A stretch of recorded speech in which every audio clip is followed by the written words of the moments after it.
it's interesting because the other person is mirroring you and is showing you that, wait a minute, Zarathustra, you still have a body, you're still on this planet, you're still operating within this planet rules and laws, and you're, as long as you want to be in relationship with people around you, you're going to have to have compassion and understanding for their concerns.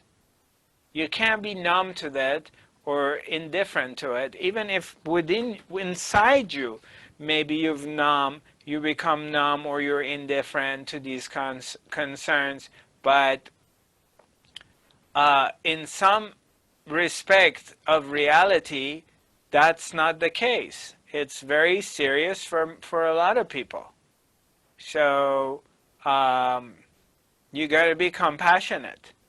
So I really had to listen to their concerns, even though it wasn't my concern at all, because at no moment I felt like we're going to die or we're going to terminate. We were in some dangerous situations, but deep inside me I was like, everything's going to work out, as everything always works out.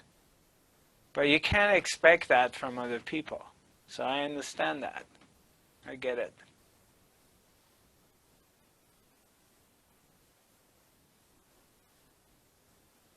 You know, something does happen when you begin to truly 100% separate yourself from your body, you separate yourself from your mind, and you separate yourself from your emotions.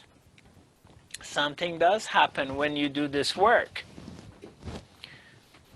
because you realize that when you do the work regularly and you're paying attention, you're very attentive to it, you're really looking, because you're doing self-work.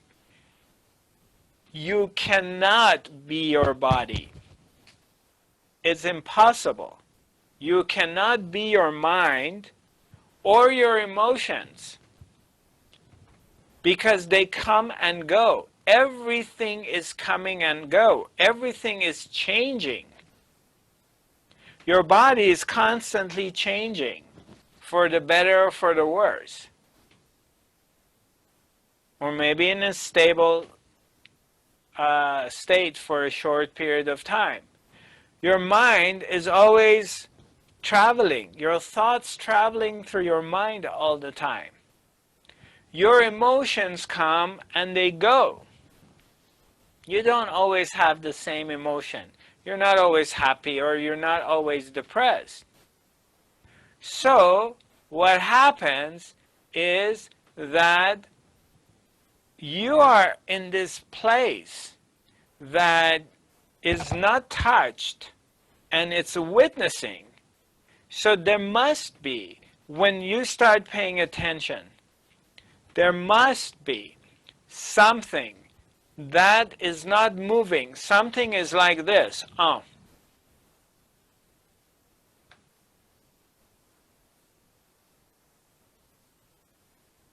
Something's in this position inside you all the time. Someone, something, some entity, some being, whatever name you want to call it, is like this. 24/7, 7 days a week, 365 days a year. Something inside you is like this. That part does not change. That part is the witness.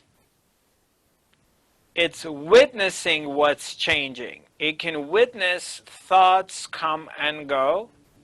It's witnessing emotions come and go. And it's witnessing the meat, the body, is getting old.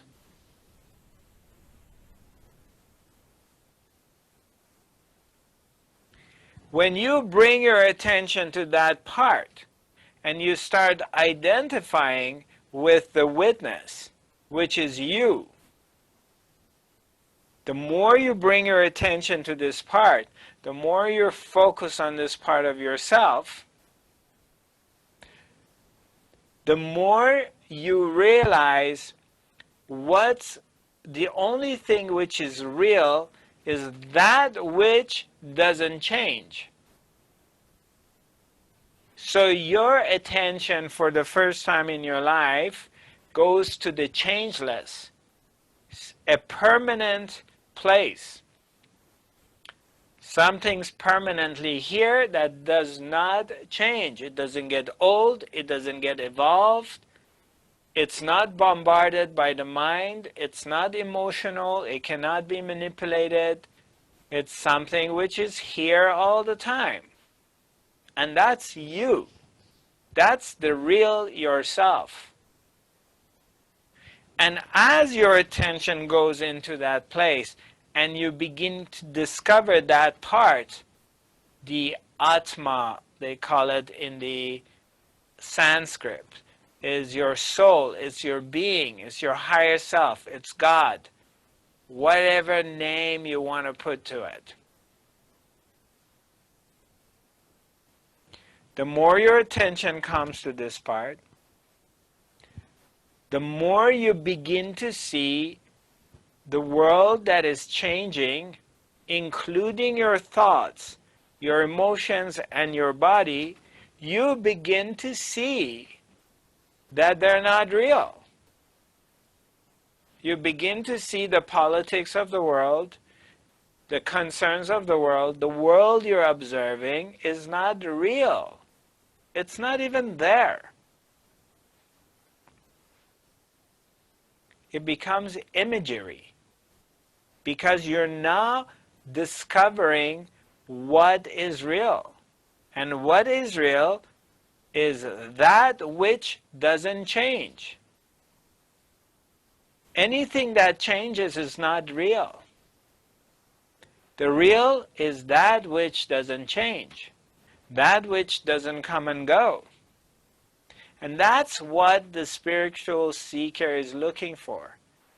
All spiritual seekers, no matter where they come from, what kind of tradition they come from, what guru they have, what religion they practice, every single spiritual seeker on this planet is looking for that. They're not aware of it. They may have never heard of it, but that's what they're looking for. Because that's where you find ultimate happiness. That's where you find peace, silence. Within yourself, in this place, that is not changing. And that's where you see suffering does not exist. You cannot suffer. Suffering becomes non-existing. Okay? Once you discover this place inside yourself, the mind can suffer. I witnessed my mind in past few days on this trip, being with some other people. I could just see where the mind wants to go. I could hear the thoughts. There were moments that the mind gets frustrated, but that has nothing to do with me, because I'm not my mind. I'm not my thoughts. If I was my thoughts, if I was my mind, I would have been in trouble. Because the mind goes to so many different places. But once you start to witness and observe your mind and stay still in your home, then it doesn't matter where your mind goes. First of all, it can't go very far, because as soon as it goes very far, you're going to come back home. Secondly, it will go to all these places, but when you remember that it's the mind that's going in all these places, then you're back into the center again, and everything is quiet.